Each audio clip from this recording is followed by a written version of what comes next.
Okay, so there's a new glitch called item wheel delay, which, if you've heard of universal map delay in this game, where you can kind of alternate between A and B in order to prevent the uh, map from coming up and delaying it to times where it's unusual for it to come up. It's similar here, except with the item wheel that's forced after finishing Isa's text where you say that you'll talk to her.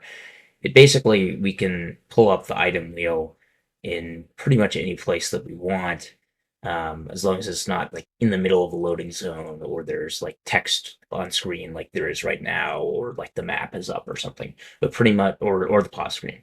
Pretty much everywhere else, we can go ahead and pull up the item wheel.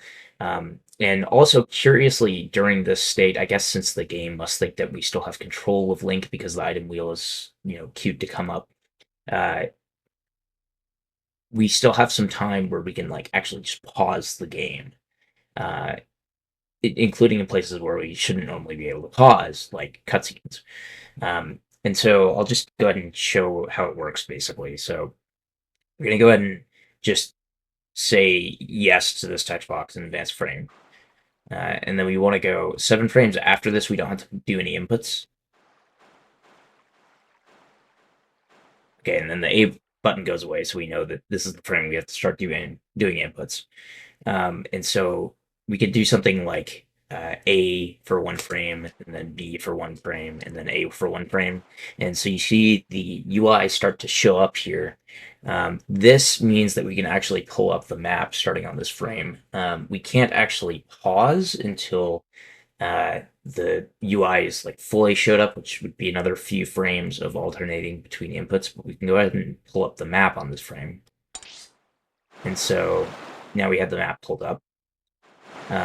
And we can warp wherever. The item wheel still hasn't come up. If we were to go ahead and warp somewhere, unless we kept alternating or pausing every 3 frames, the item wheel would eventually come up. And so I'm going to go ahead and just turn on turbo so that I can prevent that from happening. But so we'll just show an application of what this can do, basically. I'm going to go ahead and warp to Castletown, and then I'm going to hold A, and it's simulating me alternating between A and B, but just using A turbo.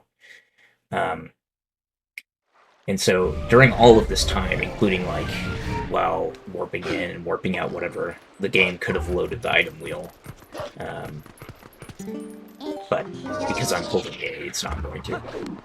It's the same general concept as universal map delay.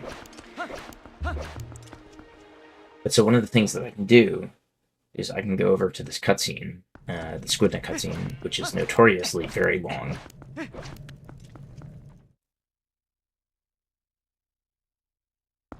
And then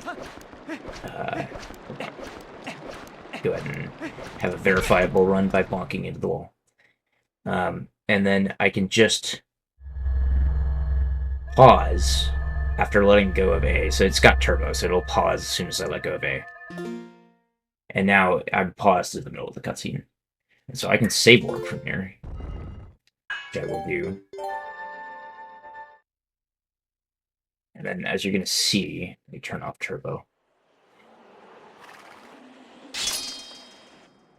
As you're going to see, the barrier's just going to be gone. Because the game, as soon as we loaded the cutscene, it's like, oh, the cutscene's played. And so now the barrier just isn't here anymore. So we can just roll on into Hyrule Castle. And this works with pretty much any non-skippable cutscene in the game. That includes like boss death cutscenes, as ChrisIsAwesome has shown. It has a lot of cool applications. This is the pause application is probably the most useful. We can also do certain things like infinite soup glitch by basically causing the item wheel to come up as we're using soup, and then force unequipping that and doing some other item, or the similar sort of thing with showing the wrong items to NPCs. But probably the thing with the most potential for like a task run would be skipping long cutscenes like this one. So pretty crazy stuff.